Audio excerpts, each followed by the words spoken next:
Hello दोस्तों, नमस्कार, आदाब, सत श्री अकाल। मैं अफरोज रिजवी तरुण मित्र में आप सबका खैर मकदम है, स्वागत है। पेश है देश और दुनिया के हालात पर उर्दू अखबारों के तबसरे।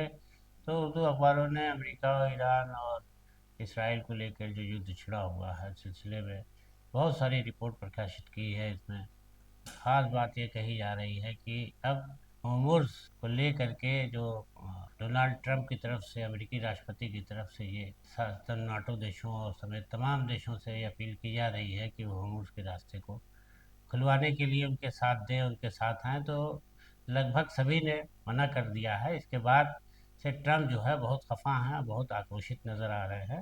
सारे देशों को धमकाते फिर रहे हैं। पहले उन्होंने टैरिफ के नाम पर बहुत धमकाया था, अब इसके नाम पर धमका रहे हैं कि जो मेरा साथ नहीं देगा अमेरिका का इस जंग में, वो परिणाम भुगतने को तैयार है। बहरहाल, ये तो रोज़ देखने को मिल रहा है कि अमेरिकी राष्ट्रपति कहीं ना कहीं रोज़ अपने बयान के जरिए जो है ये कहीं नहीं जाहिर कर रहे हैं कि वो थक गए हैं, हारने के कगार पर पहुंच गए हैं जंग के, और बड़ी तबाही, बड़ा खर्च हो गया है उनका, और सब खुद उनके देश में अमेरिकी सेनेट के लोग उनको घेर रहे हैं, जवाब मांग रहे हैं कि ये हमला क्यों हुआ है। तो इसी बीच एक और बड़ी खबर ये आई है कि उनके एक बहुत ही करीबी अफसर ने, जी जो कैंट ने, अपने पद से इस्तीफा दे दिया है। वो अमेरिका के अंदर जो आतंकवादी रोधी संगठन है उसके निदेशक थे और बहुत काबिल आदमी थे। हालांकि उनके अपॉइंटमेंट को लेकर के उस वक्त संगठन था, उसने बहुत विरोध किया था, एक लाबी ने। लेकिन उनकी काबिलियत के आगे जो है तो कुछ हुआ नहीं, वो उनकी नियुक्ति हो गई। इस तरीके से वो बहुत ही काबिल माने जा रहे थे और डोनाल्ड ट्रंप के बड़े करीबी माने जा रहे थे।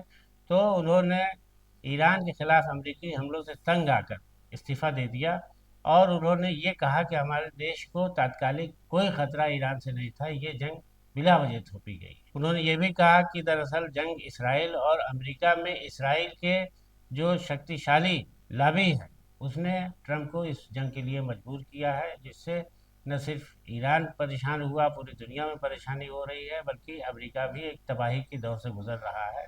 और इस जंग की कोई ज़रूरत नहीं थी, इस जंग को फ़ौरन ख़त्म होना चाहिए। केंट ने अमेरिकी आतंकवादी निदेशक के तौर पर भी ऐसे काम किए हैं जिससे उनकी तारीफ़ें अमेरिका में की जाती हैं, और डेमोक्रेटिक लीडर्स ने उनका कड़ा विरोध किया था, लेकिन उसके बावजूद रिपब्लिकन पार्टी के लीडरों ने उन्हें इस पद पर बने रहने के लिए काफ़ी समर्थन किया था, जिसके बाद वे बने थे। तो समझा जा रहा है कि ट्रंप के इतने करीबी अफसर ने अब खुद इस बात पर सवाल उठा दिया है कि अमेरिका जो है इसराइल के दबाव में ये जंग कर रहा है, और ईरान को भी नुकसान हो रहा है, न कि सारी दुनिया को इससे नुकसान हो रहा है। बहरहाल, अब इस पे जो है ट्रंप की जो हालत है वो सबके सामने नज़र आ रही है कि वो परेशान हाल घूम रहे हैं कि जंग को कैसे खत्म किया जाए। और इसके अलावा अब कतर के पूर्व प्रधानमंत्री ने ये साफ तौर पर कहा है कि नितिन याहू, इसराइल के प्रधानमंत्री नितिन याहू जो है खाड़ी देशों को ईरान से लड़वाना चाहते हैं। वो चाहते हैं कि इस मुल्कों के बीच टकराव रहे। तो अब वो जो है खाड़ी देशों में जिस तरह से अमेरिका के सैनिक हवाई अड्डे बनाए गए हैं, सैनिक अड्डे, उस पर जो है जिस तरह से ईरान हमला कर रहा है उससे बड़ा नुकसान हो रहा है। तो पूर्व प्रधानमंत्री ने ये बात अपने एक बयान में कही है कि अब इसे यकीनी बनाना होगा कि खाड़ी देश इस तरह के बहकावे में ना आए और ईरान के खिलाफ हक में लड़ाई लड़ें, ताकि खाड़ी देश के हक हित प्रभावित ना हो। उन्होंने ये भी कहा है कि हम लोग ईरान के साथ हैं और कभी भी ईरान के खिलाफ नहीं जा सकते। तो ये बात अब ईरान को भी सोचना चाहिए कि खाड़ी देशों पर ऐसे हमले ना हो, जबकि ये हकीकत है कि ये हमले ईरान सिर्फ इसलिए कर रहा है कि वहाँ पर अमेरिका और इसराइल ने अपने सैनिक अड्डे बनाए हैं, जिसको निशाना बना करके अब ईरान खाड़ी देशों पर हमला कर रहा है। तो बहरहाल, अब कतर के जो प्रधानमंत्री हैं उन्होंने ये बात कही है, तो उसका सारे मुस्लिम ममालिक पर असर पड़ रहा है कि खाड़ी देश में जो सैनिक अड्डे हैं उन्हें नहीं बनना चाहिए था। तो अब इस तरीके से तमाम देश जो हैं ये महसूस करने लगे हैं कि ईरान जो है वो अपने हक के लिए किसी को भी बहका सकता है, कोई भी लड़ाई लड़वा सकता है।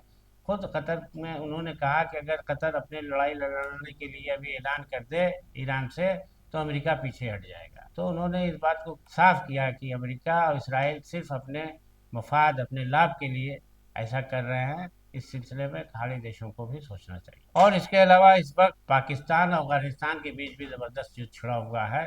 दरअसल पाकिस्तान में जो पिछले दिनों कई आतंकवादी घटनाएं हुई जिनमें एक मस्जिद में काफ़ी लोग मार दिए गए थे। तो उसमें उसके बाद आतंकवादियों के धरपकड़ के लिए पाकिस्तान ने कोशिशें शुरू की थी, लेकिन वो थम नहीं रही थी। और उससे ये खुफिया तौर पर जानकारी मिली थी कि पड़ोसी मुल्क अफगानिस्तान में ऐसे दाइश जैसे संगठन जो हैं आतंकवादियों के, वो पनप रहे हैं और वहीं से वो घुसपैठ करके पाकिस्तान आ रहे हैं। तो जिस तरीके से भारत ने पाकिस्तान पर ये एक हमला किया था कि आतंकवादियों के ठिकाने को नष्ट करें, उसी तरह पर अब लगता है पाकिस्तान ने भी अफगानिस्तान पर हमले शुरू किए हैं। हालांकि वो आबादी में हमले हो रहे हैं जहाँ पर लोग मारे जा रहे हैं। अफगानिस्तान इसका कड़ा विरोध कर रहा है। पिछली रात एक ऐसा ही हमला करने का दावा पाकिस्तान ने किया, जिसमें उसने बताया कि मैंने पाकिस्तान आतंकवादियों अफगानिस्तान में सक्रिय आतंकवादियों के ठिकानों को नष्ट किया है। लेकिन अफगानिस्तान की राजधानी काबुल से अफगान सरकार की तरफ से ये बयान दिया गया है कि यहाँ पर एक हॉस्पिटल, एक अस्पताल के आबादी वाले हिस्से में जो हमला किया गया है, जिसमें 400 लोग मर गए हैं। बहरहाल दोनों के बीच तनाव जारी है और ये जंग कैसे ख़त्म होगी इसको भी लेकर नहीं समझा जा रहा है कि अचानक ये पाकिस्तान और अफगानिस्तान भी भिड़े हुए हैं। उधर यूक्रेन और रूस की भी जंग चल रही है। पूरी दुनिया में जंग का ही माहौल सुनने को मिल रहा है। कहीं पर भी राहत की और कोई बात नहीं हो रही है। बाकी जो देश में जंग नहीं है वहाँ पर ये दिक्कत है कि इस जंग के हाल असरात से जो है, जो आयात निर्यात है, उससे जो प्रभाव पड़ता है, चीज़ें महंगी हो रही, महंगाई हो रही है, लोगों का आना जाना प्रभावित हो रहा है विदेशों में। खासकर भारत से बहुत से लोग बाहर नौकरियां कर रहे हैं विदेशों में। तो उनके साथ तो बड़ी दिक्कत आएगी। भी सऊदीया वऊदीया जब जंग ख़त्म होगी तो बड़ा मसला खड़ा होगा। बहरहाल अभी सारी दुनिया में जंग का जो माहौल चल रहा है वो किसी भी हालत में अच्छा नहीं है। लोगों को समझा जा रहा है कि ये जल्द ख़त्म हो जाए। और उधर वाराणसी से एक बड़ी दिलचस्प खबर आई है कि रमज़ान के दौरान एक पार्टी दी गई गंगा घाट पर। गंगा घाट पर पार्टी दी गई तो वहाँ पर नाव पर सवार होकर लोग बीच धारा में बैठ के नमाज के बाद अफ्तार कर रहे थे। और किसी ने उसकी फोटो भी खींची, फोटो खींच के वायरल कर दी। तो फोटो में ये दिख रहा है कि कुछ लोग बिरयानी खा रहे हैं या जो भी उनको अफ्तार में मिला है, लेकिन इल्ज़ाम यही है कि वो बिरयानी खा रहे हैं और उसका जूठा नदी में फेंक दे रहे हैं। तो ये देख करके एक हिंदू संगठन की तरफ से इस बारे में एफआईआर कराई गई है कि ये जो है गंगा नदी को अपवित्र करने का प्रयास किया गया है और ये यहाँ पर जो है इसमें हड्डी फेंकी गई है। तो उस पर पुलिस ने 14 लोगों को हिरासत में ले लिया है। अब पुलिस ने ऐसे लोगों से पूछताछ जारी रखी है कि आखिर उनको क्या सूझी थी गंगा नदी के बीचों बीच में जाके रोज़ा अफ्तार पार्टी करने की। लेकिन बहरहाल वीडियो वायरल होने से लोगों में ये चीज़ देखी जा रही है। कुछ लोग उसकी उसमें तफरीह ले रहे हैं, कुछ उसकी आलोचना कर रहे हैं। बहरहाल हिंदू संगठन जो है पुलिस पर ये दबाव बना रहे हैं कि इस पर सख्त कार्रवाई की जाए। और पुलिस ने 14 लोगों को हिरासत में ले लिया है। बहरहाल ये अब साफ हो गया कि रमज़ान में भी अगर आप गंगा नदी में बिरयानी खाने का आनंद उठाना चाहते थे तो आपको किस हद तक महंगा पड़ गया। ये लोगों में इसे लेकर तो बहुत ज़बरदस्त चर्चा है और लोग जो है तरह तरह की बातें कर रहे हैं। और इसके अलावा अजीम प्रेमजी विश्वविद्यालय में एक रिपोर्ट तैयार की गई है कि भारत में कामकाज को लेकर के क्या असर लोगों पर पड़ रहा है। तो उस रिपोर्ट के मुताबिक कि 40% स्नातकों को यानी ग्रेजुएट्स को नौकरियां नहीं मिल रही। इस बारे में बड़ी तफसीली रिपोर्ट आई है जिसमें ये कहा गया है कि लोग जो है पढ़ लिख के पास होकर के जब उम्मीद करते हैं कि उन्हें नौकरी मिलेगी तो नौकरी की संभावनाएं इतनी कम रहती हैं कि वो बेरोजगारी के ही शिकार हो जाते हैं। तो अजीम प्रेमजी विश्वविद्यालय ने भारत में कामकाज को लेकर के ये रिपोर्ट तैयार कराई है और इसमें कामकाज की स्थिति से ये अंदाज़ा लगाया गया कि 40% लोग अभी भी बेरोजगार घूम रहे हैं।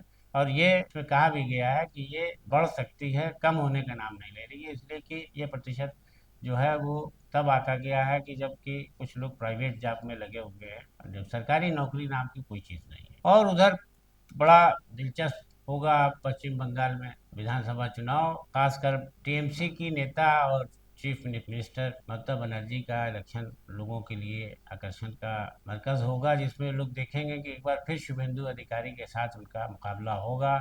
लिस्ट जारी कर दी गई है और धीरे धीरे जो है लोगों के नामों की घोषणा हो रही है। बहरहाल अब देखिए शुभेंदु अधिकारी उनके मुकाबले में बीजेपी के प्रत्याशी होंगे, वो जीतते हैं या ममता जी।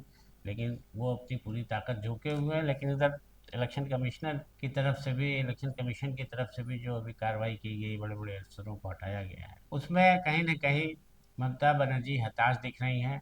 और ये समझा जा रहा है कि अब बीजेपी का यहाँ पर ज़्यादा दबदबा रहे। लेकिन बहरहाल चुनाव होने के और उसके परिणाम आने के बाद ही पता चलेगा कि जीजी का रुतबा कायम है ममता बनर्जी का, दीदी का, या अब कम हो गया, फीका पड़ गया है और लोगों को पसंद नहीं कर रहे हैं। अभी चुनाव के बाद सामने आएंगे। इसी तरह लोकसभा में राहुल गांधी के भी हाल ही में बोलने पर पाबंदी लगने पर, उन्हें न बोलने देने पर 8 सदस्यों ने पीठ के करीब जाकर के विरोध प्रदर्शन किया था और वो निलंबित कर दिए गए थे, तो उनके निलंबन को वापस ले लिया गया है। लोकसभा स्पीकर ने बैठक करके ये बात तय की कि और उन्हें इस बात की चेतावनी दी गई कि भविष्य में वो ऐसा नहीं करेंगे। संसद के भीतर या परिसर में या बाहर कोई भी ऐसी एआई से बनी हुई कोई फोटो या वो प्रदर्शित नहीं करेंगे, कोई नारा नहीं लगा। तो बहरहाल अब ये है कि वो 8 सदस्यों का निलंबन वापस हो गया है और फिर से वो लोकसभा की बैठक में भाग ले सके। और इसी क्रम में एक और खबर है कि जेडीयू जनता दल यूनाइटेड के शीर्ष नेता केसी त्यागी ने अपने पद से इस्तीफा दे दिया है। बड़े लंबे समय से वो इस पद पर, महासचिव के पद पर बने रहे और उन्होंने बड़ी सेवाएं की। लेकिन अभी हाल ही में जब जेडीयू के एक तरीके से संरक्षक मुखिया रहे नीतीश कुमार राज्यसभा में चले गए हैं और वहाँ पर बिहार में कमज़ोर हो गई है, तो समझा जा रहा है कि अब जनता दल यूनाइटेड में वो दमखम बाकी नहीं है। इसे देख करके अब केसी त्यागी ने भी अपना नाता उससे तोड़ लिया है। हालांकि अभी उन्होंने ये तय नहीं किया है कि वो किस दल में जा रहे हैं, किस पार्टी में रहेंगे, नई पार्टी बनाएंगे या किसी दल में शामिल होंगे, लेकिन उनका झुकाव इधर काफ़ी लंबे अरसे से भारतीय जनता पार्टी की तरफ देखा जा रहा था, तो समझा जा रहा है कि कहीं ना कहीं वो भारतीय जनता पार्टी में जा सकते हैं। लेकिन बहरहाल इसे गारंटी से नहीं कहा जा सकता। उधर उनका खुद का कहना है कि मैं अपनी गरीब जनता, क्षेत्र की जनता के लिए कि जैसे काम कर रहा था करता रहूँगा, अभी मैंने कोई फैसला नहीं किया। और उधर बलिया से एक खबर है, बलिया के गढ़वारा थाना क्षेत्र के चिलहर गांव एक शख्स ने अपने ही रिश्तेदार की दुकान को बाहर से बंद करके उसमें आग लगा दी। वो दुकान में माँ बेटे मौजूद थे जो जल के मर गए और दोनों की मौत हो गई। और जो उनके ससुर थे वो भी दूसरे दिन, उनकी भी डेड बॉडी एक मंदिर के करीब किसी तालाब में मिली है। तो पूरा मामला बहुत रहस्यमय है, नहीं समझा जा रहा है कि किस जायदाद को लेकर के ये हुआ है या क्या है। लेकिन बहरहाल कुछ रिश्तेदारों ने ही ऐसा किया है जिसको पुलिस उनसे गिरफ्तार करके पूछताछ कर रही है। अब इसमें आगे क्या होगा ये पुलिस कार्रवाई से पता चलेगा। इसके अलावा गुजरात में यक्सा सिविल कोड यानी समान नागरिक संहिता लागू कराने की तैयारी शुरू कर दी गई है। इससे पहले उत्तराखंड में ये किया गया था, अब गुजरात में ये तैयारी हो रही है। चीफ मिनिस्टर ने, गुजरात की सरकार ने इसके लिए 5 सदस्यीय कमेटी बनाई थी जिसमें मुस्लिम समाज के तलाक, शादी और तमाम ऐसे मसले जो विरासत के होते हैं, उन सारे मामलों को ये कह करके कहा गया था कि इस शरई अदालत या शरीयत के कानून की ज़रूरत नहीं है, समान नागरिक संहिता में इसे भी शामिल कर लिया जाए। तो उस कमेटी ने अपनी रिपोर्ट तैयार करके गुजरात सरकार को सौंप दी है और समझा जा रहा है कि अब इस मसौदे पर की रिपोर्ट पर के मुताबिक काम होगा। इस रिपोर्ट में शादी, तलाक, विरासत और बच्चे को गोद लेने मामले जैसे तमाम मजहब और फिरकों के लिए एक कानून बनाए जाने की वकालत की गई है। अब सरकार इस पर क्या, किस तरह से लागू करेगी ये देखना होगा।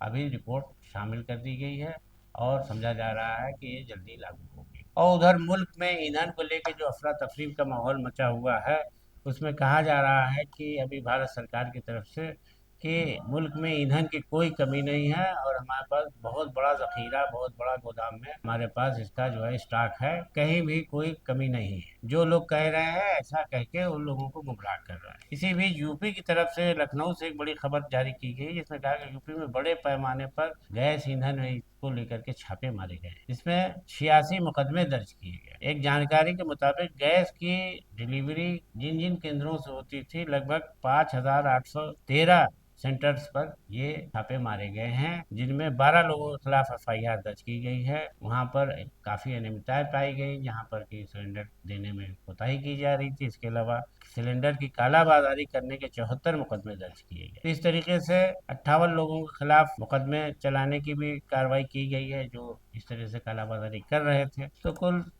सरकार की तरफ से अब ये है कि जो ईरान इराक जंग के बाद जो ये हुआ खड़ा कर दिया गया था कि गैस नहीं है, गैस नहीं है, तो ये समझा जा रहा था कि इसका फायदा डिस्ट्रीब्यूटर भी कहीं न कहीं उठाना चाह रहे थे, जो गैस सिलेंडर की सप्लाई करते हैं भारत सरकार की तरफ से। तो उनको उनके यहाँ जो जांच हुई तो इस तरह की कमियां पाई गई हैं। इसी तरह से पूरे देश में ये दिक्कत ना पैदा हो, इसलिए भारत सरकार की तरफ से ऐलान कर दिया गया है कि गैस की कोई कमी नहीं है। और उधर ईरान में भी जो गैस का जहाज फंसा था, गैस सिलेंडर से लदा जहाज, 2 जहाज वहाँ से अब भारत में लगभग पहुंच गया है और कहीं भी कोई संकट नहीं है कि जनता को किसी भी तरीके से इसमें दिशा परेशानी नहीं होगी।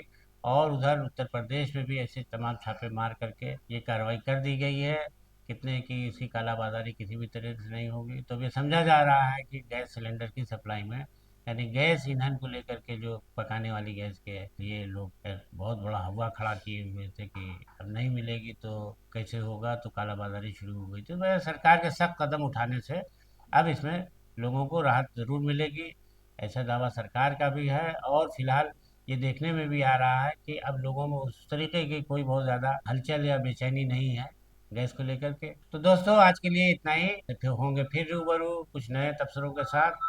आप तरुण मित्र के साथ बने रहिए, इसी तरह से अपना ख्याल रखिए। नमस्कार, आदाब।